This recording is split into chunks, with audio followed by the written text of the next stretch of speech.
नमस्कार दोस्तों, कैरियर पथ के इस प्लेटफॉर्म से आप सभी लोगों का हार्दिक अभिनंदन। आज मैं एक नए टारगेट के साथ आपके समक्ष उपस्थित हुआ। आज का टारगेट आरओआरओ और यूपीपीसीएल प्रारंभिक परीक्षा की जो छात्र तैयारी कर रहे हैं उनके लिए।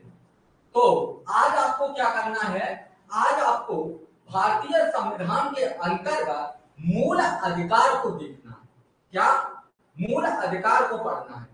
आपको इसके अंतर्गत क्या क्या देखना है, मूल अधिकार क्या होते हैं, इस कॉन्सेप्ट को आपको क्लियर होना चाहिए। मूल अधिकार का भारतीय संविधान में क्या प्रावधान है और इसकी क्या विशेषता है, ये आपका बेसिक एकदम कंप्लीट होना चाहिए। क्योंकि यहां से कथन कारण के रूप में आपसे परीक्षा में सवाल पूछे जा सकते हैं। इसके बाद में जो अनुच्छेद 12 से लेकर 35 तक इसका वर्णन दिया गया है, तो आपको अनुच्छेद 12 पता होना चाहिए कि अनुच्छेद 12 में क्या बोला गया है।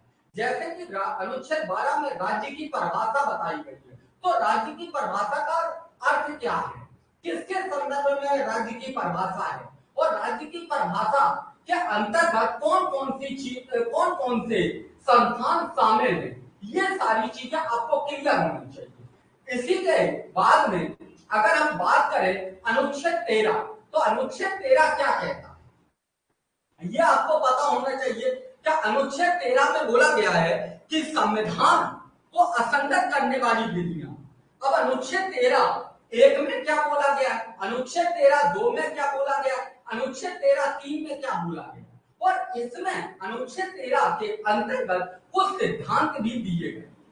उन सिद्धांतों को भी आपको क्लियर होना चाहिए, जैसे कि पृथककर्ता का सिद्धांत, जैसे कि अधित्याग का सिद्धांत, जैसे कि अनच्छादन का सिद्धांत। ये सारी चीजें आपको पता होनी चाहिए। क्या अनच्छादन में क्या है, पृथककर्ता का मतलब क्या होता है, अधित्याग के सिद्धांत का मतलब क्या होता है। इसके अंतर्गत अनुच्छेद 13 के अंतर्गत केस स्टडी का भी अध्ययन करना होता है। तो अनुच्छेद 13 के अंतर्गत आपको केस स्टडी भी अध्ययन करनी होगी कि इसके अंतर्गत क्या कैसे प्रावधान आया और किस तरीके से मूल अधिकार और राज्य के नीति निर्देशक के बीच में टकराव देखने को मिला। जैसे कि पहला केस आपका आता है इसके अंतर्गत शंकरी प्रसाद की, तो इसकी शुरुआत कैसे हुई, इसकी आपको कहानी पता होनी चाहिए कि इसकी पृष्ठभूमि क्या है, शंकरी प्रसाद केस कैसे आया, फिर इसके बाद में सज्जन सिंह कैसे केस आया, गोलकनाथ केस कैसे आया, भारतीय संविधान में 24वें और 25वें जो संविधान संशोधन किए गए उसमें वो क्यों किए गए, संसद के द्वारा उनकी आवश्यकता क्यों पड़ी, केशवानंद भारती बनाम केरल राज्य में क्या फैसला दिया, ये सारी चीजें आपको पता होनी चाहिए। इसके बाद में समानता का अधिकार आता है, जैसा कि आप लोगों को पता होगा, तो 14 से लेकर 18 तक समानता का अधिकार दिया गया। तो अनुच्छेद 14 में क्या प्रावधान दिया गया है, केवल और केवल समानता का अधिकार इतना नहीं पढ़ना है, आपको यह पता होना चाहिए कि अनुच्छेद 14 में वास्तविक बात कही क्या है, विधि के समक्ष समानता और विधि के समक्ष संरक्षण का अर्थ क्या है, यह पता होना चाहिए। ठीक, इसके बाद में किस प्रकार की समानता की बात की गई है अनुच्छेद 14 में, किस तरीके का संरक्षण दिया जाता है, ये आपको सारा कॉन्सेप्ट आपको क्लियर होना चाहिए। इसी तरीके से अगर हम बात करें अनुच्छेद 15 की, तो अनुच्छेद 15 में भी आपका कॉन्सेप्ट एकदम क्लियर होना चाहिए। अनुच्छेद 15 में जैसा कि आप लोग जानते होंगे कि 5 प्रावधान है, अनुच्छेद 15(1), अनुच्छेद 15(2), अनुच्छेद 15(3), अनुच्छेद 15(4) और अनुच्छेद 15(5). आप लोगों को यह भी पता होगा कि मूल संविधान में अनुच्छेद 15 के 3 ही खंड थे, अनुच्छेद 15(1), अनुच्छेद 15(2), अनुच्छेद 15(3).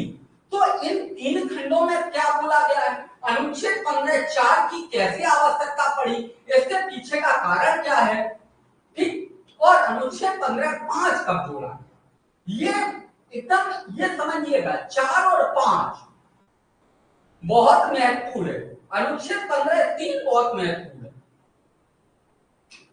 और यह भी देखना है कि कौन किसका अपवाद है। अगर आप हमारे साथ जुड़े होंगे तो हमने आपको नोट्स में लिखवाया है बाकायदा, ठीक। और अगर आप कहीं से भी पढ़ रहे हैं तो ध्यान पूर्वक पढ़िए।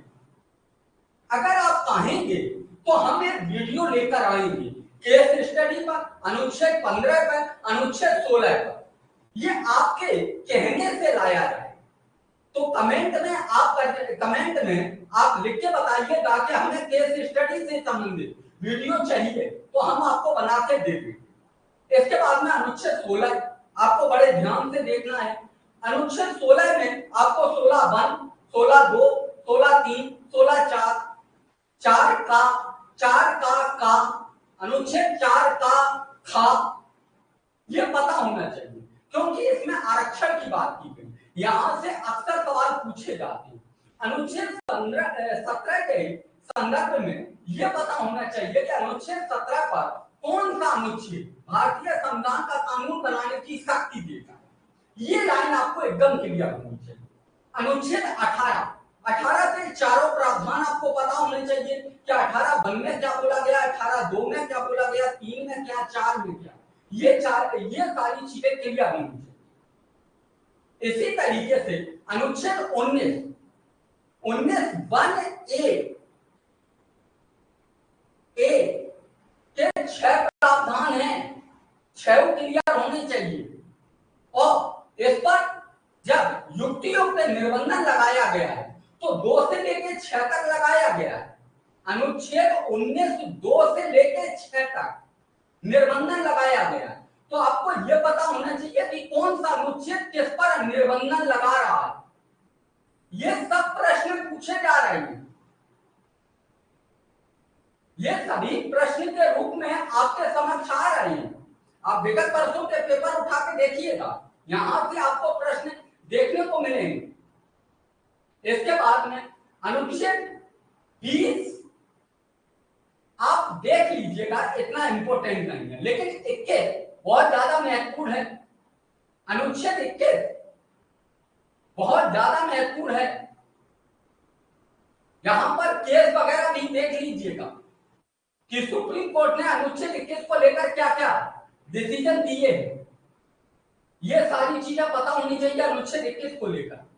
22 इतना महत्वपूर्ण नहीं है, लेकिन 23 में थोड़ा देख लीजिएगा, 23, 24, लेकिन 25 से लेकर 28 तक जो धर्म की स्वतंत्रता की बात की गई, इसको आपको एकदम क्लियर होना चाहिए कि अनुच्छेद 25 में क्या बोला गया है, अनुच्छेद 26 में क्या कहा गया है। ये सारी चीजें आपको क्लियर होनी चाहिए 28 तक। इसके बाद में 29 और 30 मोस्ट इंपोर्टेंट है। आपको यह पकड़ना होगा कि अल्पसंख्यक के लिए शिक्षा की बात में किसमें की गई है, संस्कृति की बात किसमें की गई है। क्या अनुच्छेद 29 में बात की गई है या 30 में? यहीं से घुमा देता है आयोग प्रश्न।